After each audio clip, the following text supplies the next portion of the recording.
दुल्हन को गिफ्ट ये अनोखा दिया है। भतार मेरा होली में धोखा दिया है। भतार मेरा होली में धोखा दिया है। तब मैंने भी देवरती को मौका दिया है। तब मैंने भी देवरती को मौका दिया है। भतार मेरा होली में धोखा दिया है।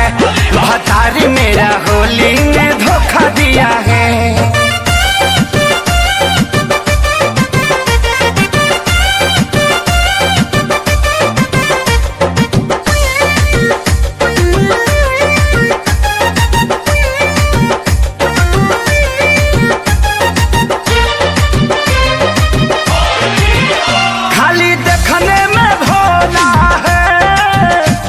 समझती थी लोला है, माल तू को रखने हैं।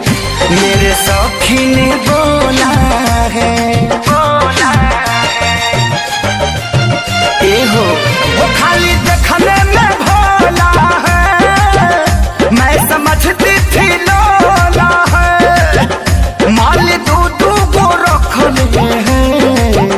मेरे सखी ने बोला मिलने जाता है मुझको पाता है। झुमका बड़ा बड़ा उसको मुझे छोटा दिया है। भतार मेरा होली में धोखा दिया है। भतार मेरा होली में धोखा दिया है। तब मैंने भी देवरा जी को मौका दिया है।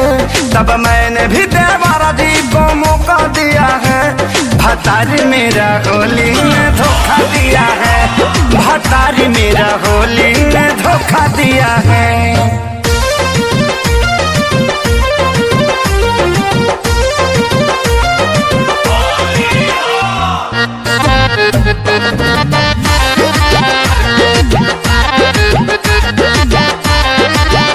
मैं भी ठेला दिखाऊंगी, रोज फगुआ मनाऊंगी। समझ हाथी देवरा से उसका बदला सधाऊंगी। समझना मैं भी ठेला दिखाऊंगी, रोज फगुआ मनाऊंगी। समझ हाथी देवरा से उसका बदला सधाऊंगी। बुरा हाना है पता चला है कि खेसारी ने रकम उसको मोटा दिया है। भतार मेरा होली में धोखा दिया है। भतार मेरा होली में धोखा दिया है। तब मैंने भी देवरा जी को मौका दिया है।